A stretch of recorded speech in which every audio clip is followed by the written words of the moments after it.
Crowd is incredibly informal, and it works best if it's a kind of two-way discourse. So if you have any questions, no question is too stupid. Put your hand up and we'll try and come to you with a microphone so you can be heard. Also, we'll be live tweeting throughout the event under the hashtag freethinking. So if you want to kind of follow us and be here, you can do that.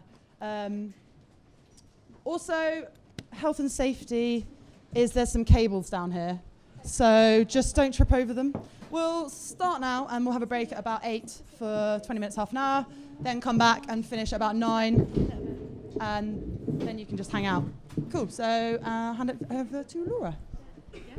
Hello, thanks everyone very much for coming. So tonight we're going to be talking, as I'm sure you all know, but about alternative arts education and whether the lessons that come from independent schools in terms of ways of learning and I guess of outcomes of work can maybe be applied to within mainstream university education, but maybe also within design studio environments. Oh, there's loads more people. Ross, can you find some chairs? Thanks. So we've got a fantastic panel tonight from all different places. I want to add on to what Ros said, which is that it's best when it's a two-way conversation instead of a one-way kind of lecture game. So also it works best when people have different opinions, which I'm sure everybody will, because I'm guessing there's people who are in university, have finished university, are involved in alternative arts programs. So it's great if you disagree with someone, say, or ask them a question if you don't understand where they're coming from, because then we can get the most out of everything. So I will, if the panel are happy to introduce themselves, I think there's mics. Can you guys check that those work? Hello. Yes, that works. Yes. Perfect. Okay. We can. Are you guys happy to start over there? If we come around this way. Okay. So there's a couple of images, and they're just going to talk a bit about themselves and what they do, and then we'll get started with the discussion.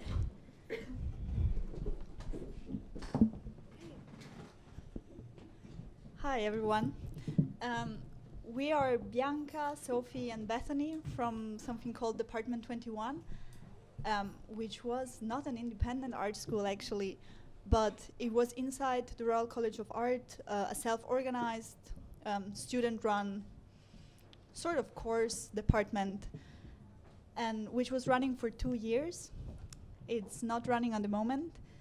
And the whole idea about our space was to break down the disciplinarities that the college had set out for us. So we were divided into graphic designers, into sculptors, into painters, into curators, and so on and so forth. And some of the people in the college felt that the disciplinary boundaries were too tight for the way we were practicing. So our whole Department 21 was about breaking up these boundaries. And sort of this image should give you a sense of it, that it was all about mixing ideas, about bringing textile designers together with vehicle designers, but not to make a textile vehicle, but to maybe make a sculpture or something completely different. Yeah, do you want to? Yeah, just Maybe you do a couple of slides. No. And in the first year of the project, it was very much about a particular space. So there was one floor of the painting studios that had been, it was vacant for a few weeks while they were refurbishing it. So it became very much about this studio area. And it was open with workspaces on one side, a project area on the other side. There was a big area at the front which was more for discussion. So it was a studio without like disciplinary boundaries. So everyone would just come and either move their workspace to that studio for the 4 weeks or come to an event. So there was a real program of activities, and on the big wall here, it had it was started off completely empty and then just gradually get full. It was just completely student run, wasn't it? Then I think, probably you'd be better talking at this, but as part of the graduation process, there is this mandatory thing that you have to do when you graduate is to be part of a final show. And I think what Department 21 decided to have this year was a space that was self-organized, and that was also a space to discuss and held discussions about education, about work, rather than space to promote one's practice. So that's what it is. And I think the second year, which is the slide right after, was quite particular because the first year of Department 21 got supported by the school, which gave £2,000 for the project to develop, and there was this strange relationship between school giving money for a student-run initiative and then realizing that it was actually very critical. So at some point they had added in the menu of the school's website Department 21, and they were quite happy to promote it, but there was this moment where they realized actually promoting this kind of critical project was not so good for them. So the second year, we were told that there is no space for interdisciplinary projects anymore, and that they understood the message we wanted to address. So they organized a week-long interdisciplinary week, where they spent £20,000 inviting people, and they thought it was enough to have that kind of curated week. So the last year, at least for now, of Department 21 was spent trying to occupy empty spaces in the school. So we had a sauna. Maybe Bethany, you want to talk about it? Yeah, so like rather than being one room and that got filled, so rather than being one place, it became a time. So there were slots in the gallery that we booked out, or maybe this was a sauna that I built across the front of the forecourt of the college. So I suppose there were only a few criteria for Department 21 projects. They had to be open to anyone. People could be invited to collaborate. So it wasn't restricted to people from your course. And yeah, it was a very different feeling because we were very much mobile and using gallery spaces and inviting people in, but it meant that there was no continuous presence. We didn't have that feeling that we could get used to an area and leave things and stay. It was like pack up and move on. So it had a very different feeling to it. But there were quite a range of activities that were run by students for students. I mean, you did quite a few on open source as well, didn't you? Manufacturing, open source publishing, as well as more social and workshops. So it kind of changed to fit the changing context of the college. It was something that it was sort of proud of, but also not really facilitating. And I think the idea of a closed window, maybe like having a week for interdisciplinarity or having a 4-week project for something, it felt forced, and there were quite a lot of us who wanted to just have a more organic way of developing relationships, because you don't often know like what you want to achieve is going to be doable in 4 weeks' time. And the interesting thing is that through the people who are attracted to Department 21, there's a kind of like-mindedness, and people have stayed in touch, and it ended up becoming really lovely contacts and networks, rather than being sort of pushed together on a small project. Great, thank you very much. Hello, my name's Andy Haslam. I'll wait for my slides to come up. I'm going to reconfigure what I'm going to say in relation to what they've just said. I left the Royal College 27 years ago. I was trying to work it out, which is possibly before some of you were born. Not quite. But, and maybe what I'm going to say is the counter to what they've said, but spiritually I'm in their place. So they're talking about epistemology, which is the division of knowledge, how you divide up knowledge, and cross-collaborative practice is about the idea that you break down what is traditional spaces. And maybe I've been one of those people who, for my sins, has reinforced those spaces. So there's a couple of books I've written about book design, you couldn't be more specific than that, and about typography. Oh my God, I'm the Antichrist. Do you want to move the next slide? But one of the things that we have done, I've just got a slide here of recent projects that we've been doing at Brighton, where I'm at the moment the academic programme leader, though soon to move to Kingston.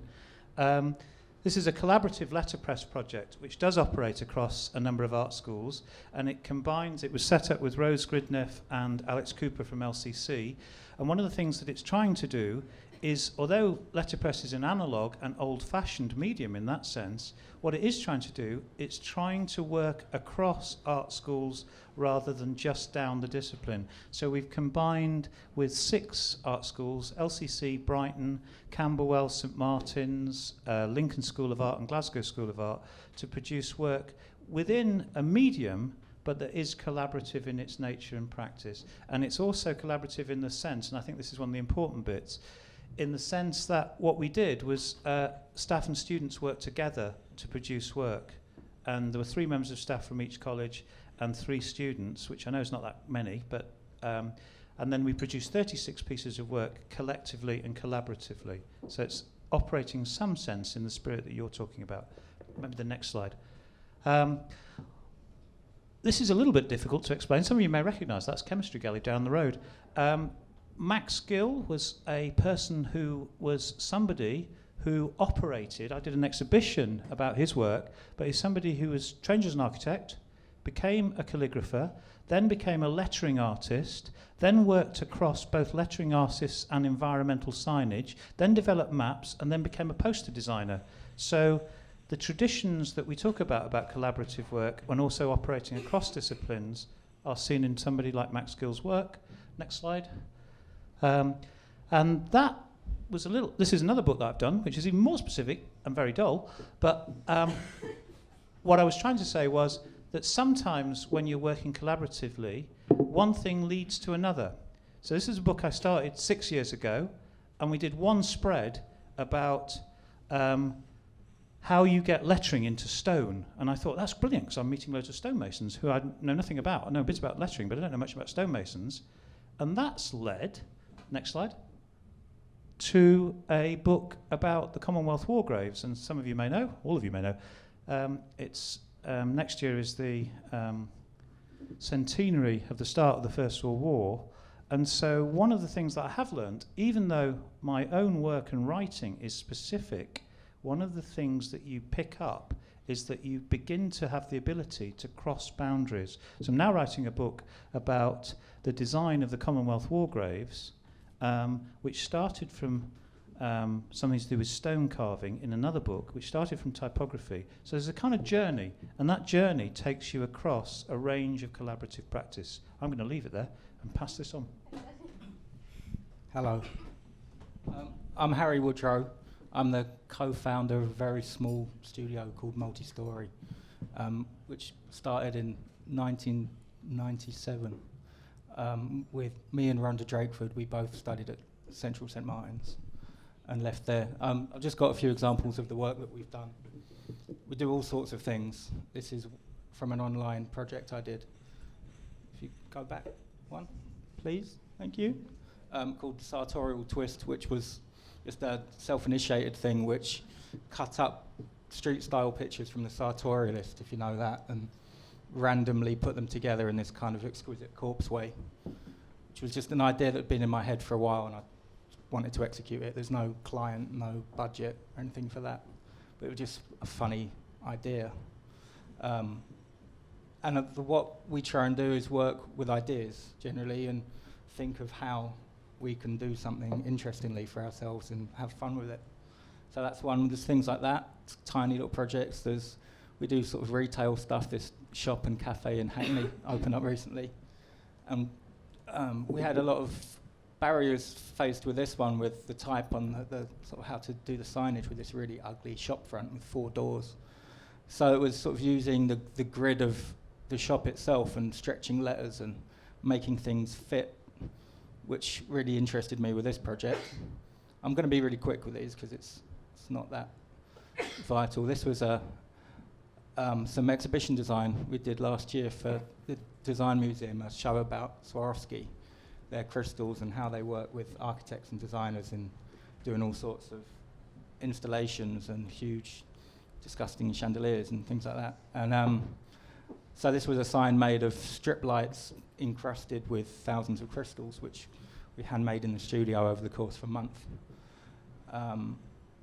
And cheeky one-liner type things come up from time to time as well. Get asked to take part in things, and I know it's nice to have a sort of outlet for crap humour, so that kind of speaks for itself. A branding job from a few years ago, which I'm still really proud of, which for the Lyric Theatre in Hammersmith, we're trying to get sort of lots of energy and a personality, really evoke a personality of a place and an idea with the graphics, which sort of takes me on to probably, why I'm here. I wrote a couple of articles recently for a friend's publication called Can't Understand New Technology, CUNT for short. And as you can tell, it's quite a sort of irreverent, satirical publication. And I knew Camilla, the editor, from a project we'd worked on together a few years ago, and got on really well. And she thought I'd be a good person to write a rant, basically. And the second one I wrote was about, it started as me thinking about contemporary graphic design and how I found it generally quite boring. But then I find most things generally quite boring. But how this thing had come about that it seemed to be very, very unfashionable to have a personality in design or to show a personality. Everything was about this sort of sacrosanct content, and you had to sort of really tiptoe, it seemed, around this content and be extremely quiet in what you did. And I was comparing that to the generation before mine who were sort of collected in this book called Typography Now in the mid-90s, which was the complete opposite of that. They were these very sort of self-indulgent, egotistical designers, and everything was about making you know that they designed it, whoever they were. And I was thinking about house styles, and we at Multi-Story have always been consciously averse to having a house style. We always found it really kind of the antithesis of fun and thinking. It was just if you were going to apply a formula to everything. And so with the Typography Now generation that I really hated at the time, it was just like the worst thing I could think of. I was actually getting a bit nostalgic for that time and being able to tell who did what and to see, to be able to look through a book and go, all right, this is where this studio stops and this one begins, and to see a real difference.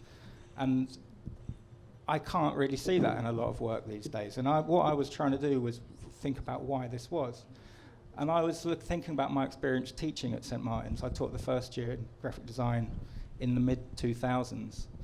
And I noticed over the 3 or 4 years that the students seemed to be getting more, I put it in as docile. There was this sort of extreme obsession with the mark and were they doing things correctly. And I had a lot of discussions with the tutors about this, and someone pointed out that the year that I was talking about was the first year that have come all the way through the UK educational system under the national curriculum. So they'd be continuously tested every year from the beginning of school. So everything had to be done right, not done interestingly or to make mistakes. It was, is it correct? What mark did I get? Am I going to pass? Which was completely the opposite to when I studied in the mid-90s, where you just wanted to piss around and do something fun and challenge each other. And also the other thing that came into this was the lack of studio space in design schools. Well, I can only really talk about St. Martin's because that's the one I have experience with. But there was no studio space, none. And it was a correspondence course. You came in, students came in, got briefed, went home, sat on their laptops in the room and worked with the internet to guide them, and superabundance of the internet, and being able to look at everything in the world at once and to be subconsciously guided by that and be sort of molded into a sort of identikit graphic designer with extreme competence. Really, I was always very impressed by how good things looked, but how I found things to be quite hollow, and the competence masked any sense of personality. I'd rather kind of look at something really badly put together, but with an idea and with someone's character in it. Anyway, so that was what my articles were all about, and they were completely unresearched and unqualified and full of sweeping statements. So I'd really like to learn more about alternative design education, which is why I'm here. I'll pass you along. Is there a bit of a tug on that, or should I go for the other one? Is there a bit of slack? It could go around. Great. My name's Amy Pennington, and this is my work. So I thought I'd just kind of put a couple of images up about my work and just very briefly explain to you a project I'm doing now, so you can kind of get where I'm at with things. So this is a project that I'm doing, which is all around Old Flo, which is a drape-seated woman that Henry Moore made, and the Tower Hamlets are trying to flog it. So I've been riding around on my bike every day and going to different locations and drawing Old Flo, because she's now not housed in a high-rise estate in East London. She's actually in Yorkshire Sculpture Park, which in a way I'm kind of glad, because I'm from, the Yorkshire. But then in another way, she is actually meant to really be in East London. So it's kind of a piece of work I've been doing where I've been making different drawings of her in different locations in London and chatting to people. So I've been talking to a lot of locals and stuff about what they think about it, because I'm just genuinely interested. And then the next slide is... So that's me out and about with my sausage dog, my bike, and drawing away at the Tate, and things like that. So the next slide is... Dun, dun, dun. So basically, this is me with Islington Mill Art Academy, and this was probably 4 years ago. And so basically I'm not really part of it now, because obviously I've moved to London. We were based in Salford in Manchester, but we were an alternative art school. And it's still going now, but I'd say that it just it metamorphoses itself all the time, so it's never the same thing. But when I joined, it was in 2008, and that's where I say that my art education actually took place. I did go to university. I went to Met, and I did film, and it was the theory of film, because I just didn't know I didn't want to work at Asda, so I was just like, right, I'll go there. It's it's Manchester. It's better than where I live, so I'll pop off there and do that. Not really knowing what I want to do, because I don't think anybody really knows what they want to do at that age. And so then when I kind of finished that, I went into TV, and I hated that, and then ended up doing a lot of care work, but with this real urge that I wanted to make art and draw people. So I couldn't afford to go back to university, and I didn't particularly want to either, so I kind of found out about this alternative art school, which was based, half an hour away from where I lived. So that is us there, and basically it started in 2008, and Murray, who's at the left there, the very tall, lanky one, he started it with another group of about 3 people who were doing a foundation in Stockport, and I joined about 5 months later on.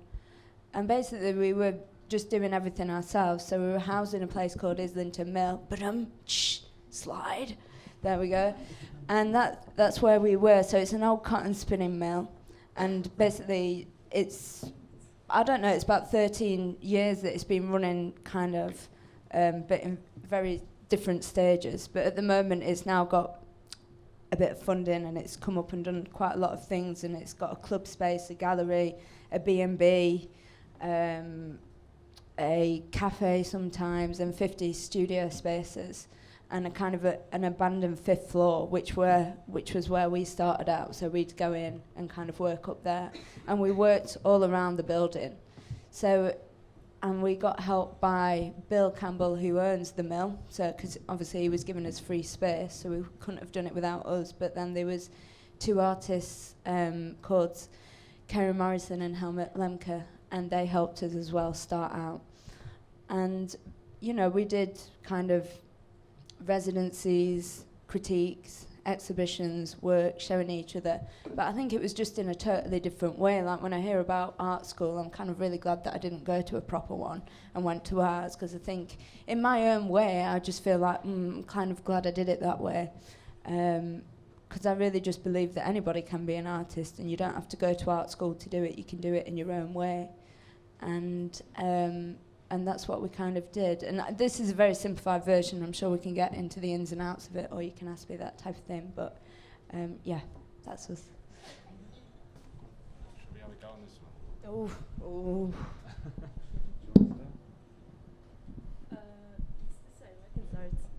Hello. I'm Sarah, and he's Hello. Joey. And we're two of the students of the School of the Damned. The School of the Damned is an alternative underground MA, unaccredited. And the idea came up last December when a few of us were thinking about the possibility of starting a proper MA, but none of us could afford one. And so we just, and as we were like ranting on Facebook about it, we got offered a space. And similarly to Department 21, I think that, and you know, most, and you as well, the fact that there's a space to meet kind of brings the structure together. I think, so yeah, we got the horse hospital was offered to us on every last Sunday of every month. And he said, okay, so you can start in January, every last Sunday of every month. So from then on, we tried to build a structure that would mimic an MA, and we gathered 15 of our friends, and we started the school. So we built a manifesto before the course started, and we wanted to make it quite obvious that the school was a protest, like a kind of a positive protest against the rise of the student fees. So we thought that by making something, it would be the best way to protest about it. But also very important part of the manifesto is that we're not trying to come up with an alternative, because we believe that we should be allowed to enjoy an MA, and it should be free, it should be a fundamental right. So that's part of, that's why we're here as well, to talk about it. So if you click on course structure, please. So we meet every Sunday, and so it's 15 of us, 15 students. Everyone gets to show their work twice a year. And for each session, we invite an average of 2 visiting lecturers, people we admire, artists, curators, thinkers. And so they spend the Sunday with us, and they help us moderate the session. And then we reciprocate their time with labor exchange. So some people asked for us to move their houses, or studio assistant work, or video editing, making a website, all of that. So it's the same 8-hour slot replicated in another kind of work. Then so that's on the last Sunday of every month. Then on the second Tuesday of every month, we have the theory seminars. And usually we pick a piece of theory and we discuss it. We've been working with Andrew Cooper, who's an artist and academic as well, and he's been helping us out on a few of those sessions, working quite well. And then we have 4 advisors on the board, which are basically 3 artists and an academic. Peel and Gully Collective, Derek Horton and Jill Partington. And they were people that, when we were trying to come up with a structure for the course, they kind of helped us. They were the link with, they were all they're all teachers, so they were kind of the link to help us replicate an MA. So they helped us conceive of the course structure. And so that's it. We had an interim show. We're going to have a degree show in the beginning of the next year in the horse hospital. And I don't know. That's good. Yeah. I think that's good. Yeah. Cool. Yeah, and we might be taking on first years, but we haven't got around to that. We'll be doing a call out later in the year. Great. Thank you very much, everyone, for I was going to ask you, my first question was to ask people to explain the models of their alternative versions, but you guys did that I think you all did that really clearly.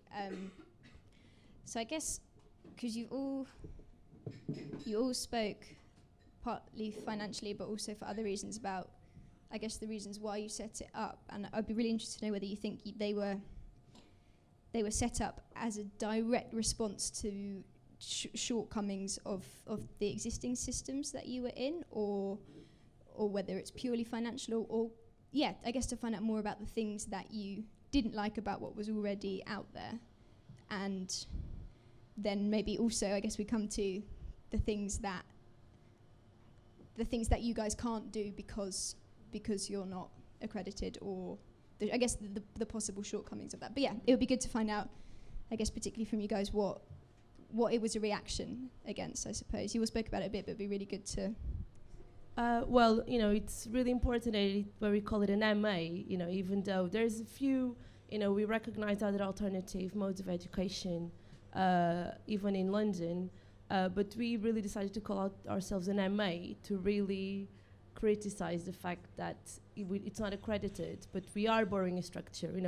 We think that MAs work, some more than others, but it's just we don't want to provide an alternative to one. We just want to make make them free, basically. And in relation to so one of the reasons, it's purely financial, political, and also because why do you do an MA? Because you've done a BA, or some of us haven't done a BA even, but most of us did a BA in London or Manchester or Leeds, and 3-4 years on, 5 years on to doing a BA, you start to you have maybe a group of friends you have shows with, but you haven't got into the you're not making money off your work, and you're still you're in the studio doing loads of work that sometimes you don't have like a space to bounce against in the real art world, in a way. So what you do is get on with your friends, you have shows together, but I think that needs to be some kind of evolution after a while. So we wanted to kind of just be a bit angry at that, and we all have different different studio spaces. Some of us have studios in the same building, but this is also another chance for us to have a show together, and at the same time kind of developed our practices, because the course operates as an MA. Everyone takes it really seriously, and we spend the whole day, even on the summer, like on a dark room in a horse hospital, it's like a cave, and everyone's like, and I'm getting loads out of it, with my own work. But do you want to say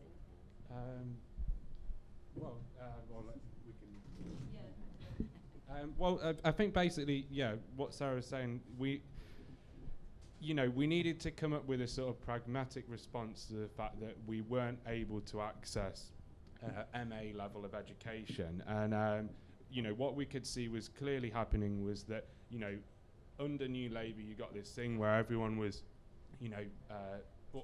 all of a sudden many more people could go on to BA education, which was fantastic, but actually all that happened was the benchmark just got moved up a notch. So the industry sort of passport was no longer a BA, it was now an MA. And obviously everyone was sitting there thinking, I'm already, so many thousands of pounds in debt, and, how am I going to access this? Now, we know that there are all kinds of problems, within institutions, but we sort of feel kind of excluded from that discussion because, how do we find out where, you can't critique this discussion if you're not a student or a teacher on the course. So, we were trying to we don't want to undermine institutional learning, because to my mind, if we're going to have a society, where a democratic society, art and the creative subjects need to be recognised on an equal pedestal to any other subject. And what seemed to be, the shift seemed to be being, even at a secondary school level, was that art was becoming sort of extracurricular, and we were very much asserting that it had to be curricular on every level. And this is why our kind of rhetoric, which is kind of met with like equal sort of negative and positive responses was very much against this kind of big society. Okay, well, you can't access this, so you've got to now, do it yourself, get some funding involved, get private industry involved, get some internships involved, and sort of pull yourself up and get on your bike. And we didn't want to see, we felt like we were getting left behind and that we needed to kind of address it. So, yeah, I think that's our position. So you're saying that I can shout, that an MA is now a passport to industry as opposed to a BA. So people need MAs in the arts to get into industry and work. But School of the Damned isn't an MA. I mean, it's not an MA. You're using the MA as a model to highlight what you are, but it's not actually something that you can say, I've been to the School of the Damned, I've got an MA. Well, you can. I mean, that's the element of protest, is that you go to an employer and you actually present the School of the Damned certificate and say, well, what are you as an employer actually recognising as this thing? I think that many people just see the word MA and they have very little understanding of what it is. So it operates as a sort of critique within the industry that we are actually entering into it and proposing that this is an MA. Now, I think it's important to say that the other element of protest is that we know that we can't possibly replicate what happens in an institution that has money, because we know that we're going to fail, and that sort of, I think what we're trying to do is give an example to the government that this isn't a viable way. And I think our fear is, if any of the guys are here tonight, Open School East, it's kind of getting pushed towards, oh my God, is this actually going to become an institution? Is this the new direction of art education? And I just think that that's a real failing on society's part, that all of a sudden, that art is no longer, that the only option for kind of, poor artists is to go and kind of, I don't really understand how their course is funded or whatever. But is the difference between the piece of paper or the institutional qualification that you get, which is an MA, and the experience, which is why I think a lot of the MA courses, or the sort of courses that you're talking about, sort of informal structures that you're talking about, often come out of a group of artists who work together. I mean, I had the experience when I was young, in Brighton. I used to belong to an artist group in Brighton, and there was a good deal of that sort of postgraduate quality to it in terms of exchange of ideas. That it wasn't formally done. I'm sure had the opportunity come up, the group would have loved the idea of sort of setting up an MA, but at that time, this is mid-80s, there weren't that many MAs. Now there are a great number of MAs, and a lot of them are not very good. And a lot of people go through MAs and find that they're not very good. And those that sort of. And some of them are at leading institutions. Well, yes, no, indeed. Yes, some of them are compared by their own students. VA tours. Yeah, what's the difference between, so what I'd be interested to know is because Islington calls itself an academy and you guys are a school, I'd be interested to know where the difference is between a collective and a school, or if they're two iterations of the same thing. An academy as well. I can just tell you that we were just some people who needed an alternative financially, and also just because we weren't happy with what was on offer at the time. And I'm still not happy with what's out there. I'd rather still do it myself. But I understand your point, as in that shouldn't be where, we shouldn't all have to go off and do it ourselves or whatever. It should be, we should have this level of education. It should be free, in my opinion. MA, BA, whatever you want to do should be free. But this is the point where we're at. And it comes to a point where actually you just want to make work, find people. And that is kind of your thing that you just need to do. For us it was anyway, or for me personally. But one thing I wondered is, with the MAs, who are these people who need an MA as an employer? Who do you mean? Well, Because for an artist, if they like your work, say a gallery, they'll get you whether you've got a BA or anything. It's more kind of all these other people who get off, as in project managers and all this type of things that manage to fund themselves out of artists. well, what I think it is that, what happens within, the demographic of people who are now studying on MAs is getting, is pushed more and more to the direction of practically the aristocracy, because they're the only people. So they're given 2 to 3 years of time to spend on their work, where they're not having to fund themselves with a job. One of the people on our course actually began the Goldsmiths MA and just could not afford to stay on it. It's obviously a piece of pay.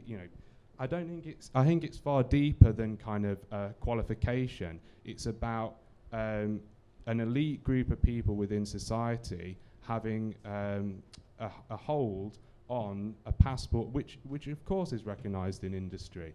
And it's not just about, of course, galleries do not go around saying, oh, where's your certificate, but it's about the exposure that you're given on that during the time that you're on that qualification. And and I think it's so, we're not as naive to think that it's just about a piece of paper. It's about the actual thing itself. It's everyone knows that Royal Academy, RCA shows, at the degree show, pretty much 100% of the work is is bought and of course viewed by collectors. So it's just a passport through to that industry. Now, by the time it gets that point, there's no moral or ethical position that can possibly be kind of held on to, because you're all so. I think it's an interesting point how you said with open school that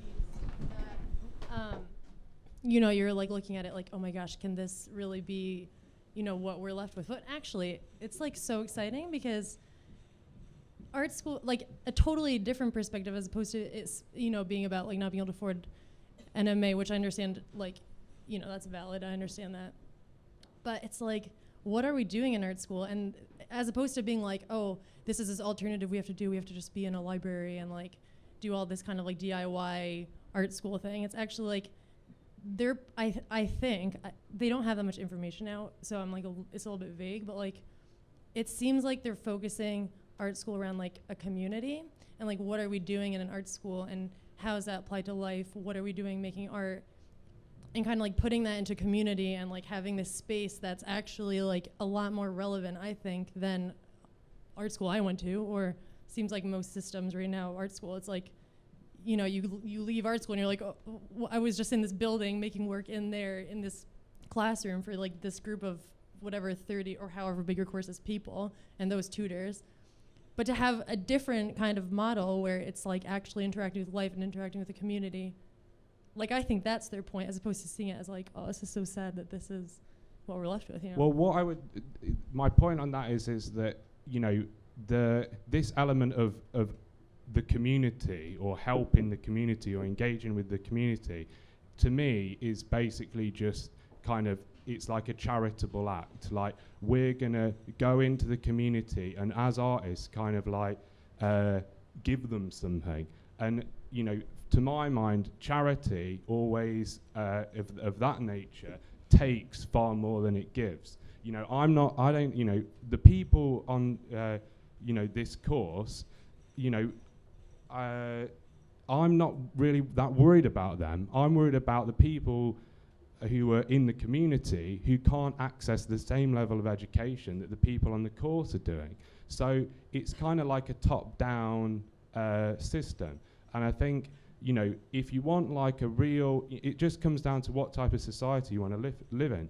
Do you want to live in a society where anyone in this country, or anyone who comes to this country, can access the equal level of education as anyone else, or do you want to kind of, and I just think it kind of pollutes the sort of critical dialogue actually within the arts for, you know, artists to suddenly be moving into the same position that kind of like social workers or community workers are. You know, it's just like, it's almost, you know, at my most extremely paranoid moments, I actually think this is the government have set this up. What they've said is, okay, we're gonna pull the money out of the arts, but you know, artists are kind of free-thinking people, so they're not gonna like that. So what we'll do is we'll increase kind of this funding, and we'll get them involved with the community. And they're kind of killing two birds with one stone, because they're kind of keeping all the artists quiet by saying, because all the artists are thinking, oh, this is great, all of a sudden I've got this money from Hackney Council and from the Arts Council, and they're keeping the kind of community quiet because the community think that they're being engaged with, and they're not, neither one is, they're just being kind of like, you know, packeted off. So yeah, that's the, you know. But isn't the idea of art school, well, maybe it's not, but I'd like to challenge if anyone thinks this. Is it to have a place in life, like a school, I guess, where anyone can go there?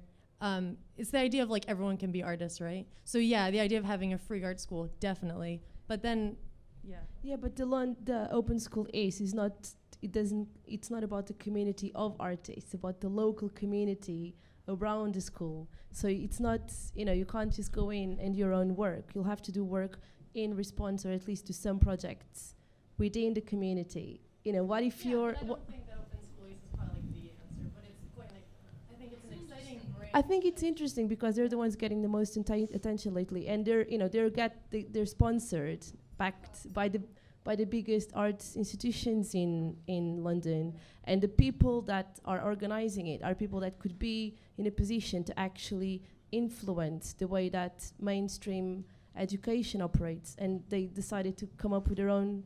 You know, fair enough, you know, they can do their own thing, but I don't think it's changing much. So, in your opinion, what is the aim of going through art education to become an artist, if it's not to interact within communities? I think it's to meet your friends that you're going to make work with in the future. Well, I think, you know, artists live in the community and they're part of the community. The problem that we've got is that the artists who live in these communities that everyone keeps talking about, and what they're actually really talking about is poor communities, is that the poor artists in the poor communities can't access the same level of education that the rich artists can in the rich communities. What would be it? I'm just trying to understand your point. So if you were to say these poor communities could access art education as you would, what would be their end to it, and what is your end to it, and why would they want that end? What does that bring forward? Well, if you get poor people and you give them the opportunity to express themselves, they'll be critical of the system, you know, that excludes them, and they're not given the same level of education to operate within the sphere which controls our society. So it's about, you know, it's about leveling things so there's equal opportunities within these communities. So it doesn't kind of, to my mind, offer anyone within any, you know, in a community to have artists who are actually probably outside of their community, or they're part of a gentrification process within their community that's actually pushing them out. So it's about allowing people to become artists, you know. I'm going to stop on money and say I think I'm going to make a sweeping assumption, probably everybody here would like it if all arts education was free, I'm presuming. So I think it would be really good to talk more about the institutions that, I think like ideal thinking, I think that's really, really interesting. I think we need to maybe bring it in and talk a bit about what the situation is now and how they feed in, how the existing what I was going to say was that I think I understand your perspective and how you can see these like new art schools that are opening up, you know, the links between artists and communities in that way. But I think one of the things it can be seen as doing is completely cutting out that whole part of it where you're separating the artists and the communities into education and not education. It's more about people, you know, responding off other people, you know, whether or not they're in a school or not. And that's kind of what I see open school as starting to do. Whether or not it's actually solving that solution is kind of up to question. Can I come back to what Harry said originally about the national curriculum and the impact that that's had? I think you also touched on. We posted some stuff and have read some stuff about the notion of unlearning. So the idea that if you've been taught and assessed forever, that maybe then when you start a creative education, you have to essentially unlearn what would have been 16 years-ish? No, 14, 15 years of assessment and a certain way of learning. It would be good to see whether you think whether unlearning is a thing or whether it works, and whether you can do it within universities or whether they're too caught up in the learning part. I'm looking at you. Yeah, I can take a shot. Not necessarily. I mean grades, but the idea of continued assessment. Yeah. You can't not. It's impossible. Every student, even if it's like, oh, I don't care about my grades. You care. You do.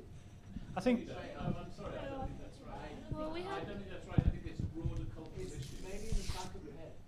Sorry, but I think no. I think it is. I think it depends on which level it matters. And I've met lots of people, and I teach and I taught for other. I've met lots of people, but I think there are no. I honestly don't think that it's necessarily the case that people do care about their grades, because just if you think of this, if you don't respect your tutors, then you don't care about your grades. But it's about the ego. It's about like no one wants to do. No one wants to fail. No, if you don't respect those people who are assessing you, then you don't care what you do. That's true. I think you have to come out of. I think you. I'm sure there are some people who can do that, and I'm sure they make some really crazy, cool work. But do you? You have to have quite a lot of balls to. You have to know yourself very well. I think to assume that at 18 or 19 you could say, actually, you've been doing this forever long. Actually, I don't care. I'm going to do my own thing. I think most people would love the idea of being like that, but it's very hard. I think to be conditioned. I think you need a lot of money to think like that these days as well, because you've spent however much money. The last thing you want to do is antagonise your tutors and tell them to fuck off when you're going to get kicked out and you just spent 30 I don't think grand. you necessarily have to antagonize your tutors to not really like care or not care about getting graded, but maybe it's about like encouraging an alternative to being graded, and maybe it's about like discussion and a different kind of critiquing or assessment as opposed to giving a grade. You know? I was just gonna say comparing, because I know that we've been talking a lot about art education, but I've trained in architecture, and I found it really difficult in my second year of the RCA because I really wanted to run a lot of alternative projects, and I was really inspired by Department 21. But like I needed to support myself in London after I graduated, and I needed my MA in architecture, and it wasn't an option for me to not have that.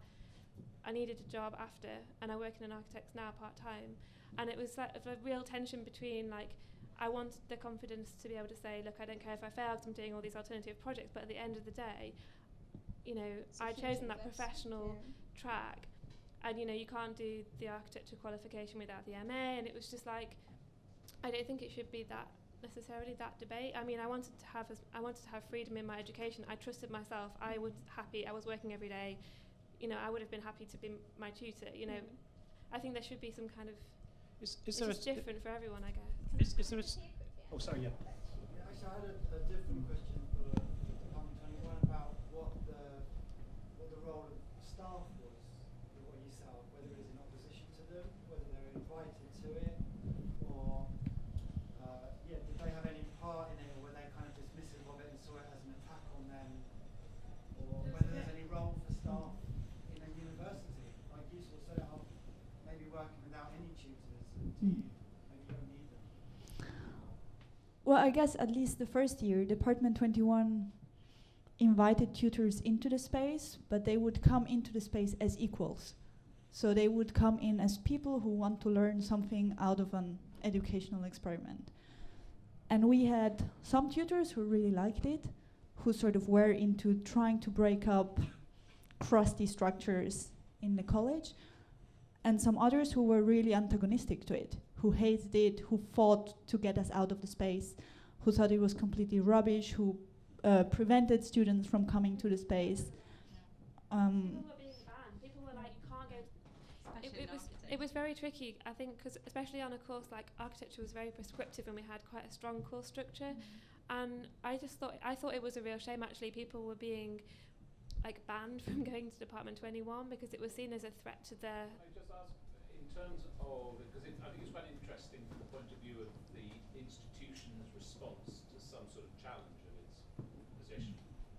What would be the proportion of staff, in terms of your assessment? What would be the proportion of staff who supported you in that open way, that they came to it in the same way as a student, and those who actually saw it as a threat? Be like 15% supported. Yeah, maybe 15. maybe like 10, one 10, 15? or two tutors out of 10 maybe. And then maybe They got mortgages to pay, do you know what I mean? No, it's me joking, but it does come down to that, doesn't it? Let's face it. Well, it doesn't, because I think it's different. I think maybe this opens up a wider issue. I mean, if you're talking about typography now, the idea of the blandness of a lot of design that's been around in terms of the deliberate absence of personality. I think if you look at the Royal College, you're dealing with an institution where a lot of people are very pleased to have their jobs, and that's the most important thing too. They don't, they run on a 2-year cycle, and that's fine. Is there something? Oh, I don't know if this is on. Is there something about also maybe one of the things we have to go back to in education? Because we all learn all the time. I mean, the process of learning goes on forever, until you're dead, and you learn from day one until the end of time. But one of the things that often happens with art and design students, and it's kind of a romantic notion, but it's also very true, that there's some point in your life where somebody says, Andy, you're not very good at maths, are you? Go, no, I'm not. I can't barely do the tables, but you can draw a bit. And somebody says that, and often it's a teacher, but sometimes it's not. Sometimes it's a mum, sometimes it's an uncle, sometimes it's your care worker. Sometimes somebody just pushes on that garden door and says, there's something beyond that I believe you could be quite good at. And that's, when you talk to students in art and design, that's the space. Unfortunately, sometimes there's other people in maths departments doing that for other people, and other people in English departments. I think one of the things that's truly saddened me is about talking earlier about the process of education, and you talked about the idea that it was the first group of students who'd come through the whole of the national curriculum. Is my daughter's going through learning about Wilfred Owen, and I remember standing in an English class with 36 lads in a Manchester comprehensive school, and my English teacher had 50% of the class in tears reading Wilfred Owen, because we thought, actually, we're that age, fuck me, these people were dying on the Somme, and they were dying at our age, and he wrote about it, and he wasn't much older than the English teacher who was teaching us. And you suddenly thought, that's amazing stuff. And I guess that most of the people in this room can remember a moment or a period of time or a relationship with a teacher in junior school, in infant school, where somebody just turned on the lights and you went, drawing, art and design, typography, textiles, whatever it was, architecture. Yeah, and it could have happened at 4, it could have happened at 19. And I think in some senses that's the vague defence of formal education. The downside of it is I think there's a hideous hidden curriculum, which is also why we're all here, and we're all being very respectful. You've all been tutored to listen to somebody talking. Yeah? Oh, yeah, that's the hidden curriculum. Some idiot at the front behind a table, he's got a mic in his hand, we'll listen, and we'll listen because we've been trained to do that. That's the hidden curriculum of what you learn in education. That doesn't mean that's good, that just means you become an appropriate middle-class values, which is one of the things that you're having a real stab at, isn't it? You didn't use the word socialism, but my God, you were kicking from it. I think you should just have said it, shouldn't you? Well, yeah, I mean, it's, I'm going to hand over. There's one here. I thought that when reading your website, because from reading about Islington Men and from reading about Department 21, there's definitely political thoughts involved in all of them. Yours, I think, was more the way you write is more overtly political, and I think the reason you set it up is more overtly political. But I think there is links. There's links. I guess anything that goes that is rebelling against the structure that is in place is going naturally. That's going to be the case. But it's all about collaboration, and you're talking about labour shares, and I think there's something in it about working with. There's no money involved, and that's naturally going to be political. now more than ever. Well, there is, we exchange labour, you know, with people. So there is an exchange, and it's an equal exchange. It's it's 8 hours for 8 hours. So we absolutely wouldn't advocate free labour of any form in any whatsoever. But, you know, I would advocate independent models of education if they actually did that, but they don't. You know, they're in bed with private industries, which are in bed with the government, and it's all pointing towards state-run capitalism, which is where our society's going. And you know you're in real deep shit when the artists are in bed with, you know, are going down that road too. So, you know, yeah, I'd totally up for like radical alternatives, but they're not radical if they're in bed with, you know, private corporation and conservative government. So, yeah. I have a question maybe for you, for everyone. I think looking back at our experience, I'm wondering how ephemeral those structures should be and how durable they actually can be. And I mean, from our experience, the day we left actually was the end of the experience, because there's no one who to not lead, but at least believe in it. And that's the same for all, I mean, a lot of historical institution. Joseph Beuys art school died when he died. A lot of art school just disappeared when someone changed route or changed direction. So I'm wondering, in your case, how do you think it's gonna change or evolve when you graduate? Yeah, as you're not staff members. We were thinking about it, and we thought, you know, no way we're gonna be overseeing. You know, if we are doing it, we have to be part of it. You know, it doesn't make sense to have a school like this if someone's running it, because it does become an alternative. So the solution we come up with was to invite 7 new first years next year that hopefully will take it, and so on and so on. And a few people will want to do a second year, so, you know, we'll be, you know, hopefully we'll work. All we need to do is get a new space, because we're not sure if we're going to be able to use the hospital for another year. So the most important thing is to have a space, to have the structure, and hopefully, you know, the new first years will, you know, we have a few people interested already. So yeah, but that's I think that's a very important point to discuss, because supposedly those initiatives are free, and people who are running them are also doing it for free. And you know, doing that for more than 2 years is actually such a commitment that a lot of them are dying. Public school, for example, in Brussels, in Paris, had to stop because, you know, it's not paid labor. And in our case, we're all teaching, because that's our only way to kind of just like live and live from education. So my question, I guess, is like I don't think there's anything to do with this. I don't think we can do anything, but how durable are those structures, and should they all be ephemeral? Yeah, but like I said, you know, as long as those who are pushing it forward are those studying in a course, then hopefully, you know, we can only hope that will continue and ramificate into, you know, other people doing the same by themselves. Can I come down here and then I'll come back to Andy? Okay, cool. So I'm kind of taking it back to like the politics bit, and how like I'm kind of trying to make it black and white in my head. So we kind of have like more socialist views of schools, like these kind of independent things that could possibly work. It's like really optimistic, and then we have these kind of schools that everyone's heard about, that kind of conform to this kind of capitalist kind of system. Where's the middle?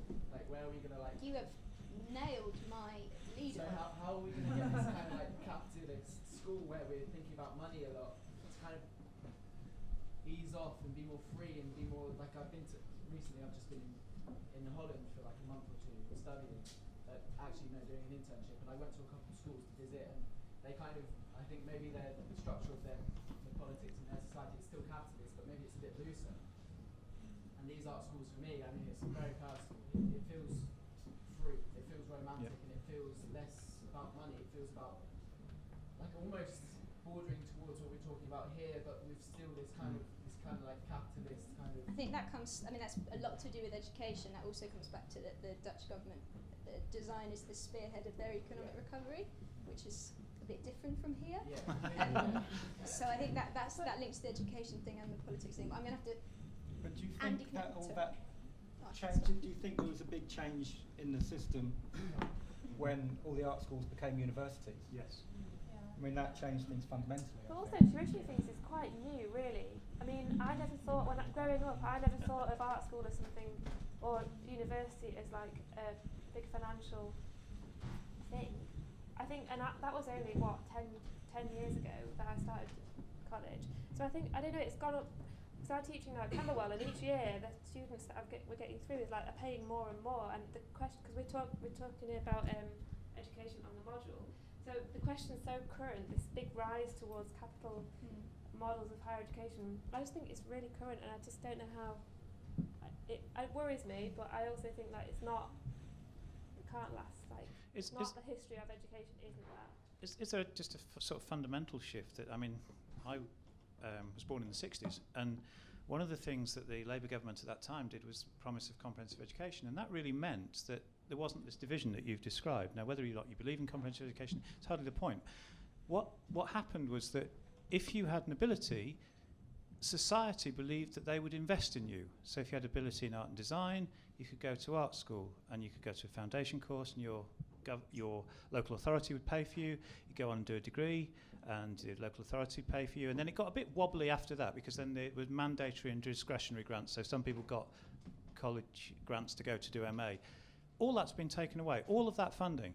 Now, one of the things which I entirely agree with you is that the effect of that is that instead of a society which celebrates the fact that when we're born we have different abilities, and one of the things I believe is that you give back, you don't just take, you give back, and you give back of your ability.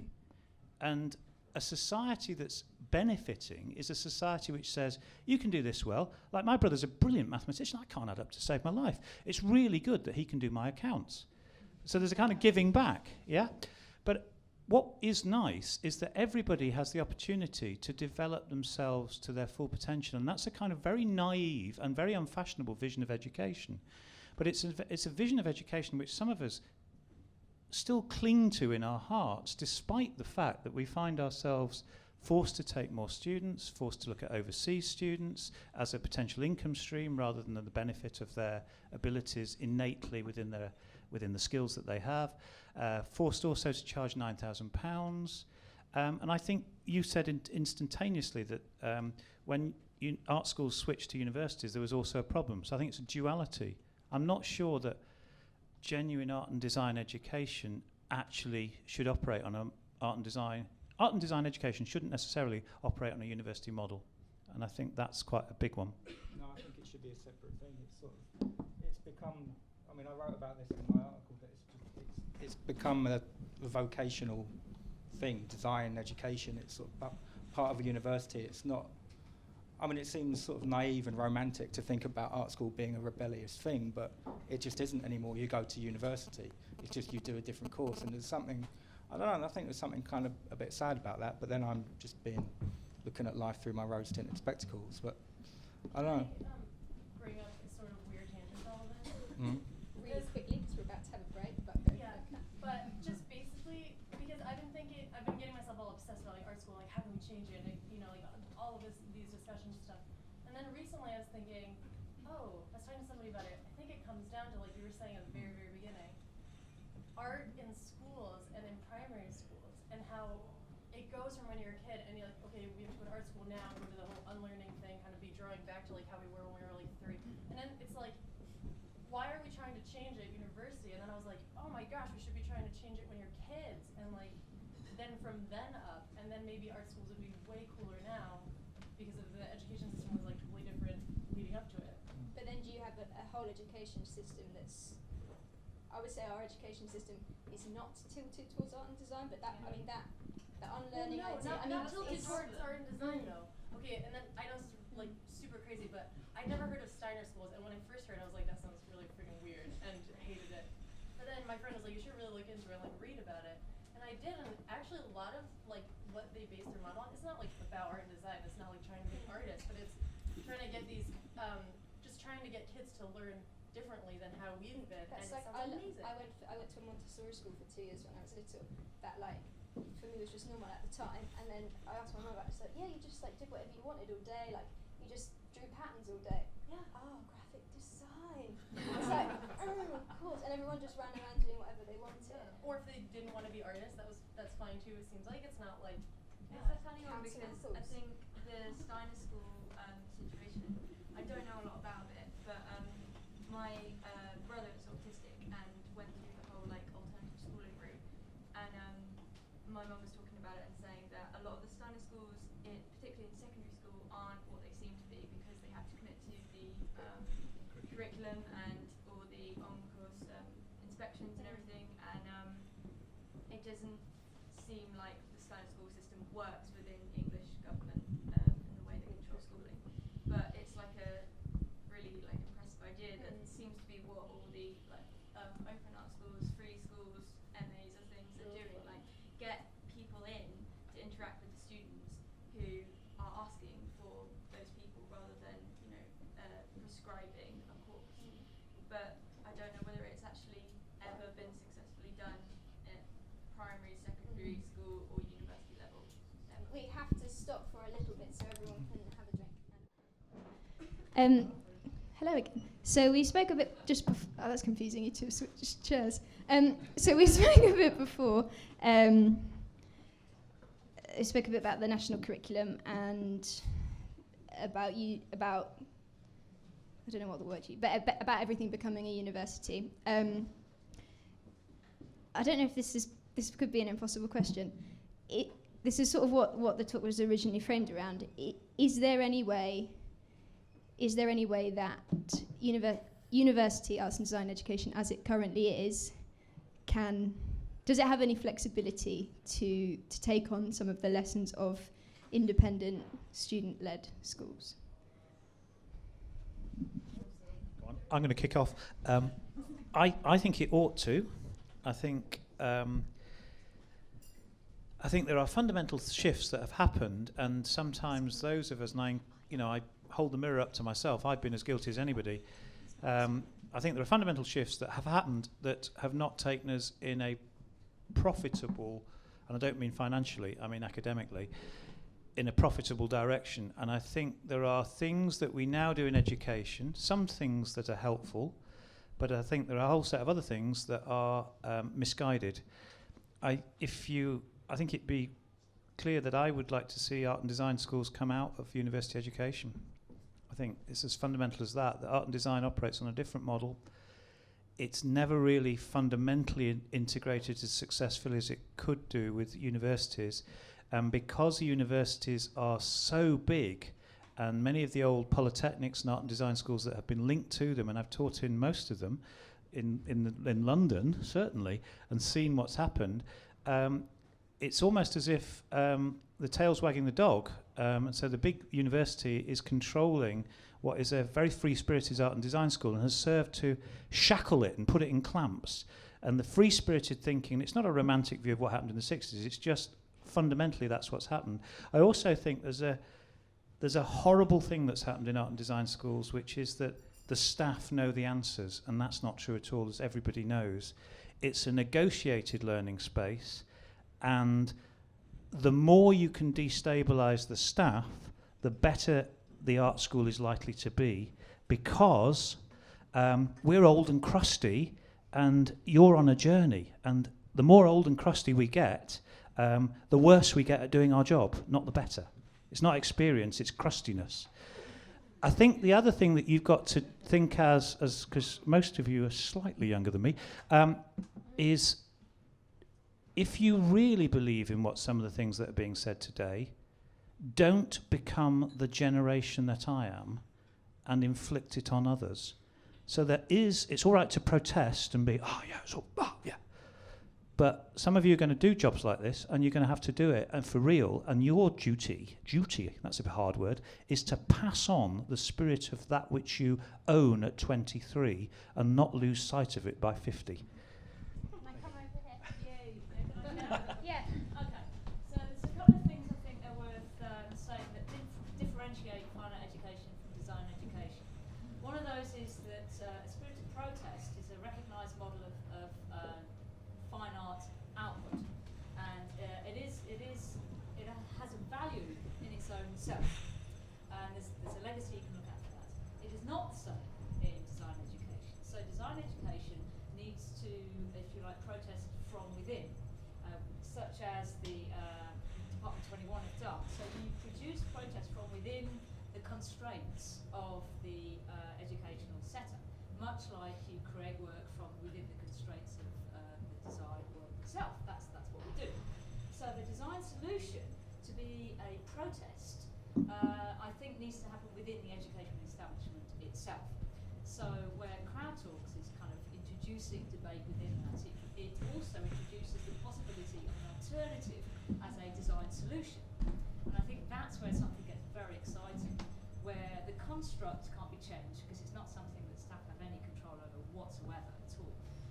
But within that, we can come up with alternative solutions to that, which can then inform and inspire another generation, another year group, etc., and that can hopefully create a momentum that creates alternative models of practice, alternative levels of value assessment as well, whereby the grade is not seen as the outcome, but the process is seen as the outcome, the process of learning.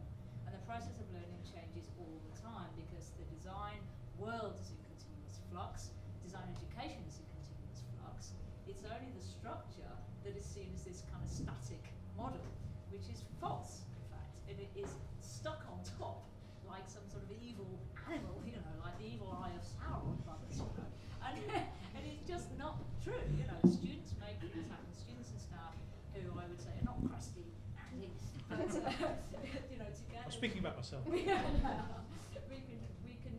encourage a debate that tries to move things. I wouldn't see it as a utopian model, but I would see it at least as a force for change in a different direction. So does it, if it sounds very difficult to make that change happen from a top-down structure, does it need to come from students in collaboration with staff?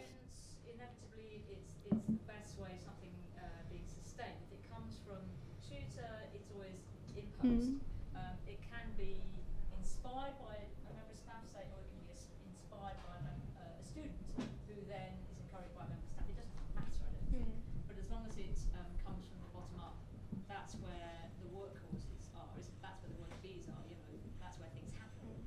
It can't come from the top down. It won't come from the top down ever. Can we just stay over here and then I'll come to you after that? I think within sort of a student now, and I think you have to kind of make the most of your tutors, and yeah, they have to grade you, but if they can see that you're doing something differently, from my experience, they'll be there for you and they will help you. Yeah, they have to grade you, but as long as they see you're trying to do something, they'll support you with doing that. And yeah, they have to grade you, but they'll support you with doing it. But then there's because they're told to grade you, they have a criteria because that's what they have to give us for us to get degrees and be like, oh look, I've got a degree. Like, they have to obviously mark us, but if you went to them and said, look, I want to do something different, chances are they'll be there for you and they'll help you do that. I think it just needs the few students to have enough confidence to sort of put themselves out there and say, look, I want to do something a bit different, can you help me? Well, I guess that's why everything that everyone spoke, you said that not everyone at School of the Dance has a BA, but that most people have, is that's probably why you have to have had the experience of it and seen how it works to come up with another version. Which is, I guess, is why, I mean, when we've spoken to you before, we've spoken a lot about how in third year we started to do our own stuff more, and we found that was really beneficial, but that takes time. You'd be asking a lot of first year students to walk in and say, actually, I've got this really good idea about how we can, that's just the building up of confidence and time, which I guess is why it lends itself maybe more to an MA. I don't know. Also, I think sorry, but very wordy, mouthy, probably not surprising. What you're saying about certain students coming out and doing something new, there'll always be certain individual students. I think if you're talking about it as a system, the idea of a system is that it should support people sufficiently that a lot more will do that. There'll always be people, adventurous spirits who will kick against that system. But surely the idea is to see how you can produce a system that supports investigation. But I don't think I'm an adventurous spirit kicking against it, as in I don't believe in a degree, because... No, I wasn't saying that. I was just saying, you were saying Right, about new work and about doing something different and sort of thing. I think, I guess it's just hard, because hearing your point of view from... I've never known any different apart from, you do GCSEs and then you do A-levels, and between doing an art foundation, I worked for a year, and I thought, well, if this is all I have, I sort of have to do a degree, because I don't just want to work in a crappy shop for the rest of my life, because it's just shit. So I've done a degree, and yeah, there've been times where I'm like, okay, is this worth the money? But I think the people I've met along the way, because I don't know that there isn't I can't not pay the money to meet these people and work with these people and get all of these materials given to me. That I don't have an option. I have to pay for it. And obviously, if someone said to me, do you know what, you can go to a school where the government pays for you to do all of this, I bloody love that, but that's not going to happen. And it hasn't happened. And I guess it's hard for other people where it has been that way before. It's hard for the younger generation to sort of see that and then rebel against it, because I'm kind of like thinking there's you can't kind of have two versions of students. And again, I make things very black and white in my head. You kind of have capitalist students, and then ones that kind of veer off, ones that kind of they're taught, or maybe in a sense they're kind of brought up in this capitalist society and they see I need a job. So they get to art school, and the last thing they want to do is set up like this cool, like radical movement within their school where they can like really start and change something politically. Well, it's about risk, isn't it? Yeah, if you've made a huge investment into but then they want a job. That's because we've been brought up in this society. We can't help but some of us think like that. I think it's almost unchangeable in that sense. I'd just like to interject that I know that Bianca has interviewed what's his name at Image Shift in Berlin. Now, what's his name? Yeah. Sorry? Yeah. Yeah. No, not him.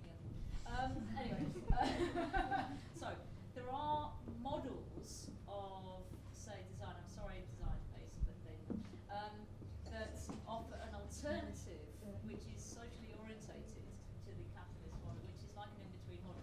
I think what needs to happen is is making explicit and accessible the option that there's an alternative model to design education, and the alternative model to being a design practitioner, which is socially orientated, perhaps, or collectively orientated, as well as fitting into the industry as it is. The industry is essentially constrained, that is understood. But there are other options. They're not visible, that's the problem, but they do exist. And I think, the interview that Bianca did, is very interesting, because it highlights how you manage the duality of your job with your clients. So you say to your client, okay, we're charging you, because you're commercial, a little bit more for this job, because we want to fund our social projects. And that's what they do. And they're a really good model for that, because it works. But there are not enough examples of that. I think I was speaking to my boss yesterday, who runs a course at St Martin's, and speaking to her about it, and she made the really good point that I hadn't thought of, that okay, so maybe we have the mainstream model. If you want, on black and white terms, you want to get a job as a graphic designer, so you do a degree and then you become a graphic designer, and then everybody else who wants to go and do something radical and socially engaged can go and do something else. And she made the point that I hadn't thought of, is that that's really dangerous, because the good thing about education is you have those two people mixing. If you split them and say, okay, so this is the people who want to get a job and this is the people who care about the world, then you've got two different disciplines and there's no engagement between the two. And I think that's the place where the fact that it's the mainstream and it's the default almost is great, because you get a whole range of people. Well, I was going to say as well, like people. They exist. I mean, I split my week between doing things for me and doing paid work, and I think that's mostly people's reality, isn't it? Like you do things that you're passionate about that you do for a lower rate. You do things that you charge more for. I mean, everyone's got like these mixed weeks and mixed days. I think that's kind of fine, and you can work out your own equations of how you're going to use the skills you've got through your degree for money, and how you're going to use the critical thinking that you've got for critiquing things, and then you get a kind of interesting dialogue in your own week and life between these, because you've got to be kind of part of it and not part of it as well. I mean, I can't see how I could take myself completely out of that at the moment. Can you teach that? Yeah. Okay, cool, good. Of course you can. There's certain skill base, isn't there, a designer or an artist in terms of literally how to do things. I thought you didn't come from above. Sorry. That's where you can hopefully get joy. You're taught about how to do things physically, but the mental is hopefully what you bring to it. I've got one right over there.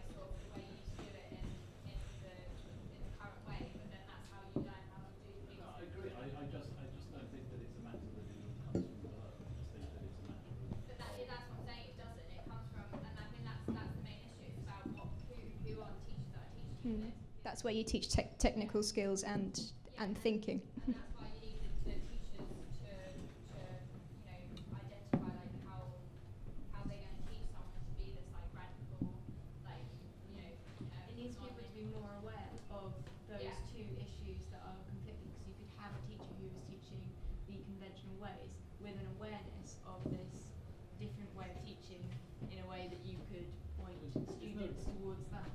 I mean, just as a general point, isn't there a danger that we see all designers as political? I know lots of designers who don't give a flying fuck about politics. Well, they're conservative designers then. No, I agree with you. But business is by its nature conservative, I'm afraid. And I'm not conservative, but business is by its nature conservative. And it often attracts, and there are few businesses that are more free market than design, I'm afraid. And we, business tends to attract people of that ilk. I don't agree with them. So, I mean, who are the people who who is being design or art? Who is the audience for it? It's not. It's the businessman is an intermediary between the designer and the public, or so. Well, everyone, yeah. So it doesn't,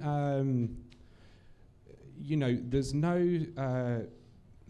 It's just another system of control, and it's just another person. So, yeah. I think that's maybe one of the differences between. Is that there is, you were saying the difference between design and art, and there is a difference in terms of this debate. A particular difference between art and design, and so that is part of this debate. Is the difference. We're talking about art schools. There is a difference in the way in which design is taught and the way in which art is taught. So the point I was making was that if you're talking about things in political terms, and you were talking about things in political terms, I don't think that necessarily that is, however valid it is as a debate, I don't think it necessarily relates to people's experience. I think it probably does a lot more in universities than it does after university. Sadly. Is there no, it doesn't. But anyway, it's just not that visible. I disagree. Is there a thought also that, in some senses, we're all one of the things about a grading system, and it sort of occurred to me, is we sort of set up these things, don't we? You've got a first, you've got a 2-1 or whatever you've got a distinction, you've got a merit at MA or whatever it is, you've got a PhD, and there's a kind of There's a kind of credence to that, isn't there? We have to believe in that because somehow we've set up the system.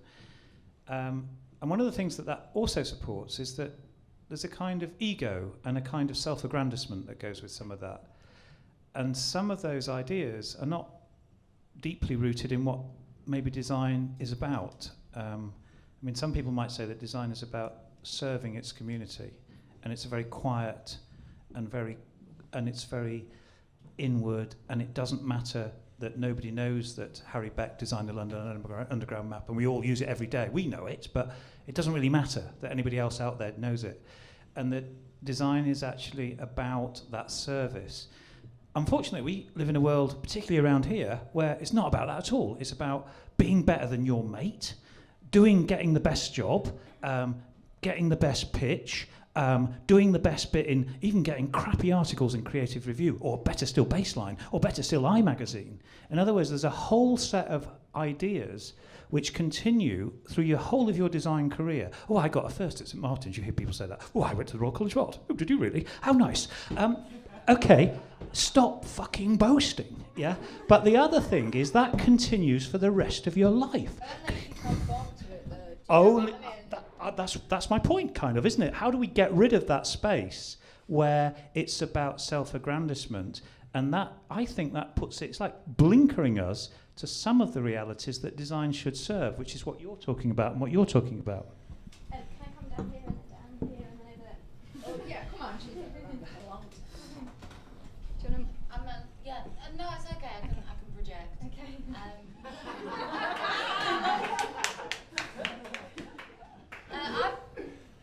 I come from more of a theatre background. I'm only here because I'm Amy's housemate.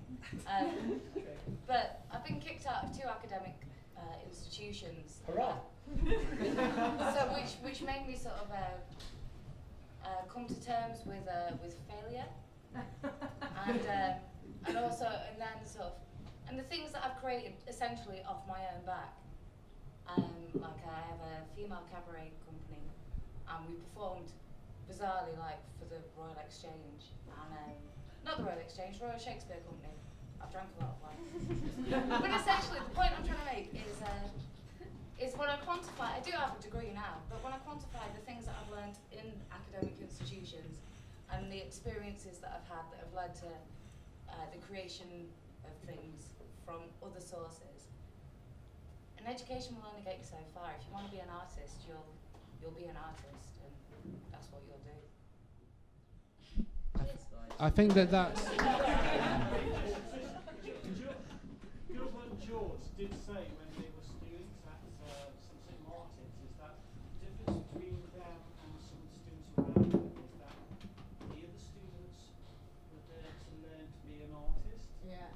They said that they were already artists when they were there. I think sometimes you have to not try to conform to or have an expectation of what you want and just do it. Isn't that a slogan by a rather popular sportsman? Graphic design student. Talking about, I just wanted to ask you guys a question, leading on from the idea of experience. I don't know if you call them graduates or students or people who've passed through your school, but I wanted to know what has the actual experience been? So when they have left and they've had a year, 2 years, whatever it is they've done with you, when they have gone to potential employers or they've gone to further education, whatever it is they've done, and they've presented that certificate that you were talking about earlier, what has the response been? And is there any things that have happened that you can... I don't know, we just started we haven't finished the degree. We're in the first year. We started in January, and the first year ends in December, so we haven't done that yet. But I already used the MA School of the Damned when applying for a residency, for example, you know. And did you get a response to that? Was there... No, I have to hear about it in October. So. If that's the way that it's happened, what I suppose I want to know is, you said earlier, you want that certificate to mean the same thing or something equal to other I think, yeah. degrees. How do you want people to respond? I think it's not so much about a response, it's about just the way that you make it, you embed it in society and you say, this is it, you know, and it's kind of more the stance than... So it's not an alternative, it's just something else? It's not accredited, you know, so of course, you know, they want... but it just forcing the reviewers, the people who will have to accept that or not, to to deal with it. It's not our problem. I don't know. Yeah, it is our problem, but we want to make it their problem. Yeah. It would be interesting though, because it just means that they'll have to look it up and find out what it is. Yeah. Which you could say then gives you more credit than it would be to just have gone to a normal MA. I'd just like to pick up on your point now. I think that I don't want to suggest that the individual should be kind of alleviated from some sort of responsibility to sort of assert themselves and to kind of enact change, because fundamentally that is the only way that anything does change, is by people actually doing stuff. But I do think it's very, very dangerous to sort of assert that that being an artist is some kind of like self-affirming kind of ritual, because if you look at the kind of demographic of people who assert themselves to be artists, or even in this room, it's a lot of white, well-dressed people, and I think that what we're trying to talk about is that until there is a true demographic of people who are actually given that opportunity to assert, because that's what it is. It's an opportunity to assert yourself as an artist. And obviously, no one has a right to tell me I'm not an artist, and no one has a right to tell anyone else that they're not an artist. But that is actually what's happening, is that people are actually able, not through like a direct kind of thing. That's where they've got us, is that they're actually able to do it through a silent means, is they're actually able to exclude people. And that brings me on to a question that I wanted to ask everyone. Well, not you. Selection process. You talk a lot about freedom and everyone being free to be an artist, and free as in financially, but I'm talking about freedom, liberty to do what you want. If someone came along and said, can we be in the School of the Damned, and they were really shit and you didn't like them, what would you say? Well, the way that the selection process worked on the premise that there was the kind of there was an initial discussion between a couple of individuals, and we asserted that we can't create a selection process, so we just have to take the people that gravitate to this course. So it's you and your mates? Well, no, it actually isn't, because social media, for all of its problems, actually does give you access to an enormous amount of people. So actually, we did actually get. It's representative of the people who have studied on BAs. Yeah. Fair enough, but we can't. I think to kind of. It was us and our mates. What are you going on about? It was us and our friends on Facebook. No, it's. No. It's and that's what made us get organized enough to meet in a pub and make it work. But for a second year, we have been starting to talk about a selection progress. No one apart from us knew about the first year, but the second year we can. We've been talking about how to. And have you turned anyone away? Would you turn anyone? Is there anyone who said they're interested but you don't want to join? Well, we haven't got that yet because we can only have 15 per year. Yeah. Otherwise, we don't. No one is able to show twice or have a good quality of make it work. So for the second year, I know we're not gonna just get friends because we're already bored enough of each other by meeting every month. So. And I suppose for you, everyone there is studying at the Royal College of Art anyway, so they've gone through that selection process. Yeah, so you have a secondary selection process. I think the first selection process was first come, first served basis. So that means there was a time slot allocated for registration, and the first person on each department to sign up, the first two, were actually, getting into space allocated to that Department 21. But I think that But that was just for getting a working desk. Yeah. Everyone else could come in anyway. But it was just, we had desks for 30 people, so it was like, it opens at 9, and the two first people of each department will have a desk. But the whole thing was informal, like we weren't saying it was a separate course. It was an alternative space to either do the work you were doing anyway, but in a different environment. Like, I think it's quite healthy to do your work. Like, I don't want to work with 80 architects around me. If I'm doing architecture, it'd be more interesting to do it with a furniture designer and a photographer and a filmmaker, even if you're doing the same work.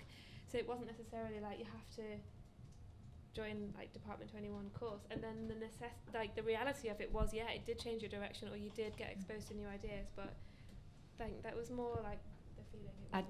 At the same time, when we organized those events in parking lots or in front of the Royal Albert Hall Museum, we were kind of hoping that we'd have some encounters or some accidents of people kind of wandering around and being curious when we were holding talks or things. Trying to make things visible. In the end, it didn't really happen. So I mean, like we were trying.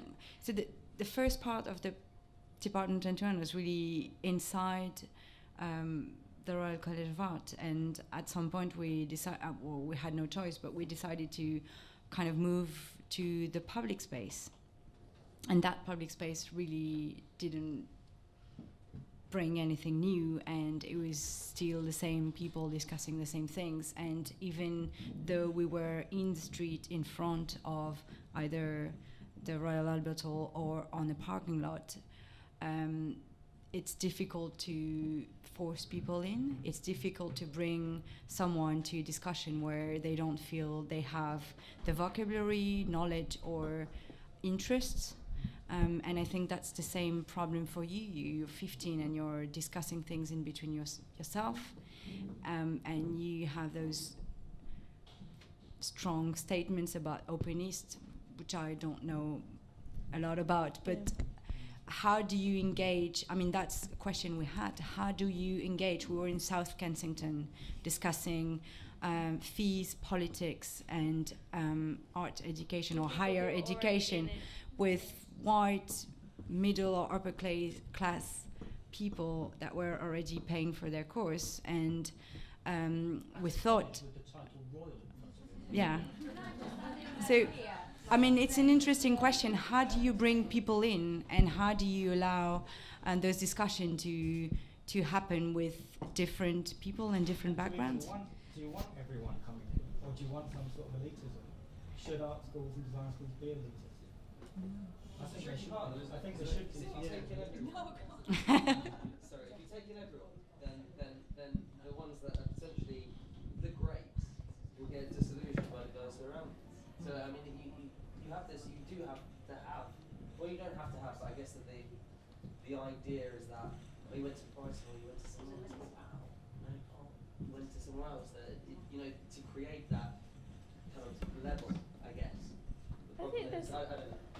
There's two things I would say. Like, when I was younger, I always heard about the Royal College of Art, and it was a real motivation for me. I saw good people come from it, and I thought that I want to go there. That was like a driving force. It was somewhere that I had in my. I used to go and get prospectuses and go to open days when I was really young. So there's that kind of. I think places do need to attract like really younger, like 12, 13-year-olds, to say that's where I want to get to. But when you get there, it shouldn't be like your ID card only works for your studio and you can't go and wander into textiles, or it shouldn't be that if you invite a guest you've got to like sign them in and there's like doors that do that in front of you. So there's a kind of, I think that it's a kind of nice thing about being attracted to a place and having like high quality of thought and engagement with it. But then when you get there, I think there needs to be kind of an openness, or to invite people in and the boundaries. I think that's where we were really like, that's where we got frustrated, was like, I can't actually get onto your floor to have a conversation because I have to wait at the door and go, beep, beep, my card doesn't work. So I think I mean, for me, do you think it's just. Do you think that's about less about inviting people in, and maybe more about looking outside? Because Kensington is very insular, and maybe it's more about the students there kind of looking outwards rather than inwards. But I guess like there are a lot of issues going on there, and I guess like if Department 21 would have continued, like you could be taking on things because we were calling it interdisciplinary, whereas now I would say, well, it basically was just art and design. We didn't have any sociologists, we didn't have any care workers or whatever with us. So it was not really interdisciplinary. It was in that context because it was so compartmentalized.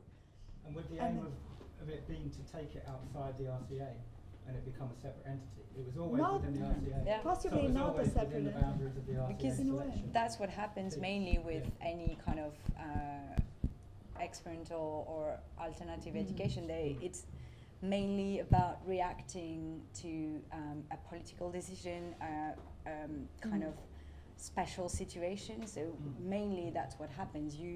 You're constructing something in reaction to something else. Parasite within the host. Exactly. So I think we never aimed at something else. But also, I mean, you don't really realise at the time what an impact these initiatives have. Like maybe you did it for a year or something, but long term it might have a different influence on the direction of your practice.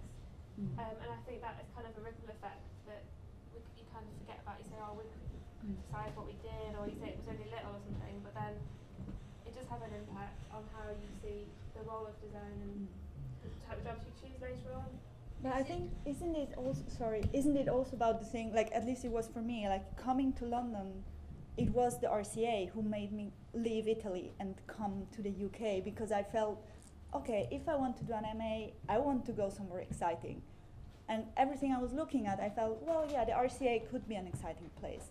So it was quite a powerful trigger to, say, okay, I go to live somewhere else, and sort of reinvent my life around that education.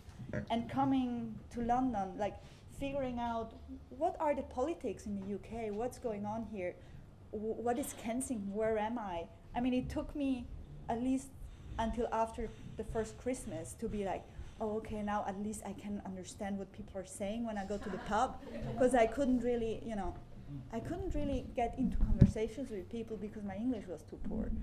So I think, it's in a school where there's so many international students, that's a factor as well, that you get people with aspirations, desires, and it takes quite a while for unlearning, for whatever, getting used to the context, figuring out the politics that are going on in a place. So I think, it's like tricky things going on at different levels.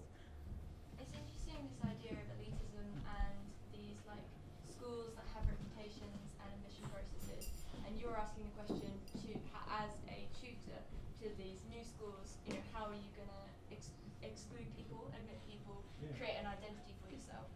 I think the difference is between the schools that are already established with their reputations in mind is that their admission process is totally based on we're St Martin's, we're the best school in London, we're Brighton, we have this identity. It's attracting this certain type of student that here from Italy I want to go to the RCA because it's the best place to do an MA in London.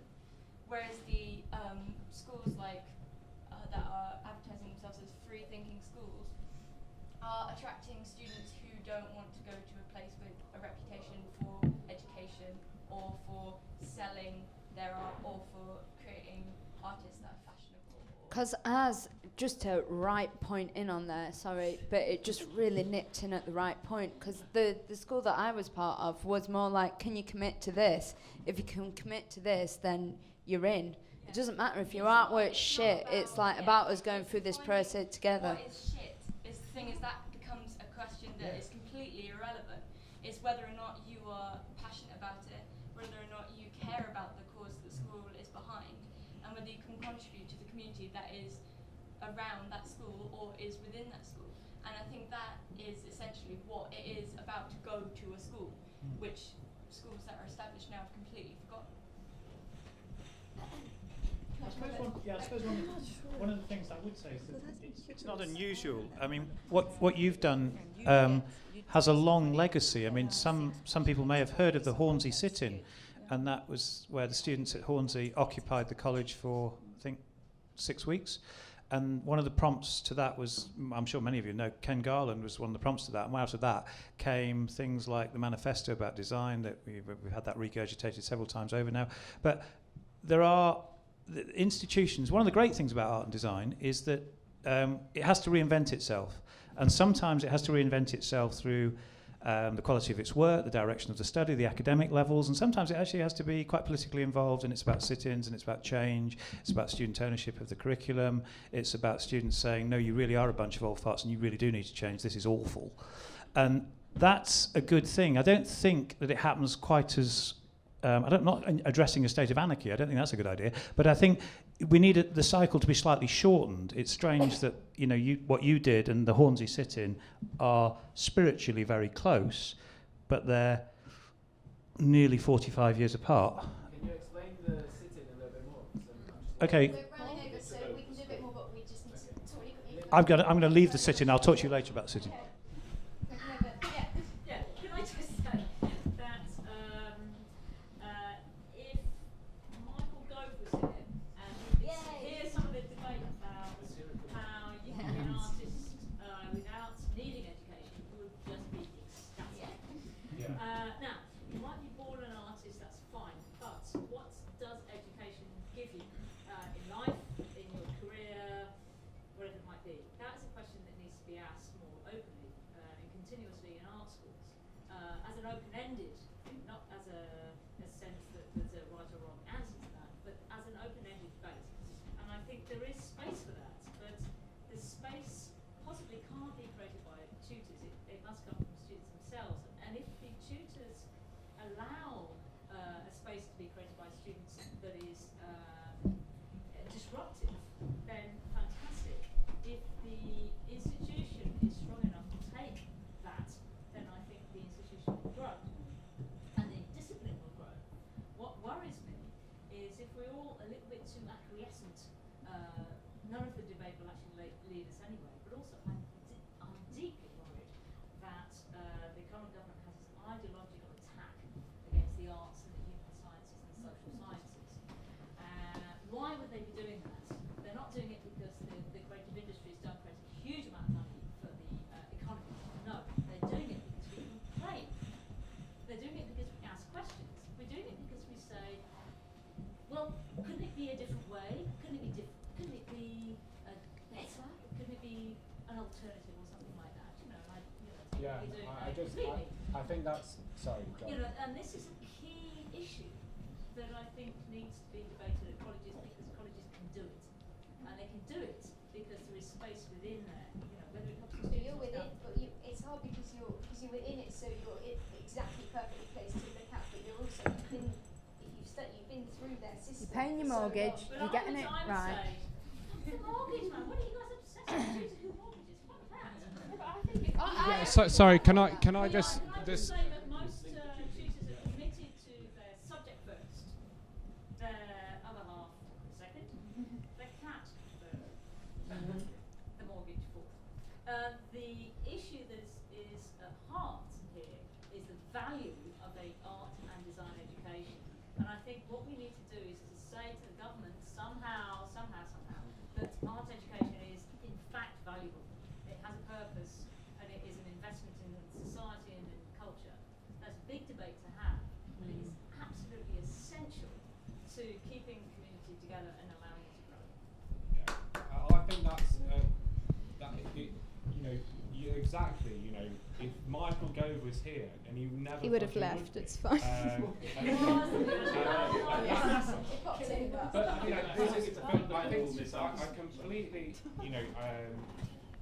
I think that you've really put that much better than I could. But the only thing which I kind of have trouble with is your kind of direction upon the tutors or the teachers within the establishment, because what I kind of think is really disturbing is that for some reason within the arts and within design across creative industries there's this tendency to sort of like attack the teachers.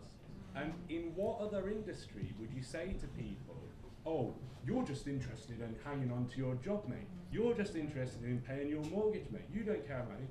In what other fucking industry would you do that? Only in the arts. And that is credit to art students, that they are the type, that they are challenging their art tutors. But it's a misdirected challenge, because really the people who are having an enormous amount of weight and are really being strangled are the tutors. Because of course, you know, people have got families. They need to pay. Of course, they've got to make a living. And you know. But you also want your artists to be artists. Do you know what I mean? This is the thing. If you're meant to learn off an artist, it's hard to learn off them when they're kind of taking, you know, working in that kind of way. It's kind of good to work with a practicing artist, I think. I anyway. agree. I mean, rather than some. I'm not saying that everybody is like that. For God's sake, I'm not saying that you're like that. I'm not saying that everybody is like that. But we all know that there's some teachers who just love all the benefits, love everything like that, and then they're not actually a practicing artist. And it's so important to be one. Yeah, I think. Yeah. The days when, you know. But it's good to like be able to say as an artist, I'm going to go away and I'm going to do a 6 months residency because this is good for me as an artist. And maybe that the schools don't allow that because they are taking a 6 months residency. The institution should be a residency. That makes anyone a good. But I'm just saying that, you know, that. Teachers who don't do it, you know, who aren't artists. I'm just saying that you should be able to have that option though. Do you know what I mean? That's not about teaching or being about helping the students in any way. That's about furthering your career.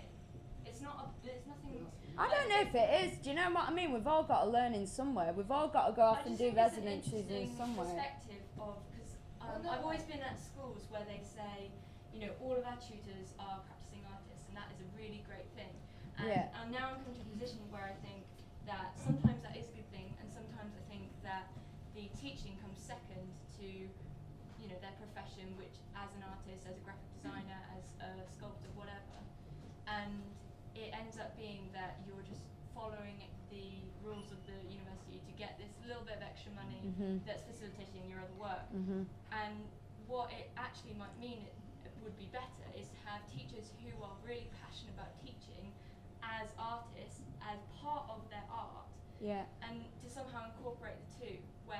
That's exactly what I'm trying to say. Do you know what I mean? Which might mean that they need to go off for 3 months and do something in Austria that's a project that they really need to do, or whatever, so that they get that, you know, so that they can do the rock work. I'm saying that there's a meeting of the minds there. Do you know what I mean? I think we are all, like, we're on the same thread, but the thing is, you know, when you work in an art institution, you know, I think the days are gone, or they're nearly gone, of when you can just kind of rest on a tutoring job. I actually work at Reading University, and people have actually been sacked, you'll be glad to hear, because they, you know, they're not pursuing a practice, and they're just riding it. So who here doesn't work in art education then? Do you know what I mean? This is quite funny. I can stand up and say that I don't. You do, you do, you do, you do. And I mean, that's totally fine, but come on. I think in all fairness, I'm just saying that it changes it slightly. Can I just ask a question? I take your point, absolutely take your point. And I know, and I recognise everything that you're talking about. I've worked in art education for 20 years, but I swear on my children's lives, you best, as poor as a church mouse and always have been. And I have worked in other jobs other than art education. I've done really bad jobs in my life because I wanted to keep my work going. Now, the thing that unites, I think, the more important thing that unites is that commitment. Is the commitment that Andrew was talking about. Is that idea, the commitment that springs from that moment when you actually realised you could make a life out of this. I'm going to have to stop you there, and that's such a nice place to finish because we were getting negative, and everyone, you can make a life out of art and design. Thanks, Jeremy. Thank you, everybody, so much for coming, and thank you to our fantastic panel, and we'll be doing more crowds soon, and we'll keep you all posted, and we'd love you to come, and thank you for being such a good and passionate audience. Thank you very much.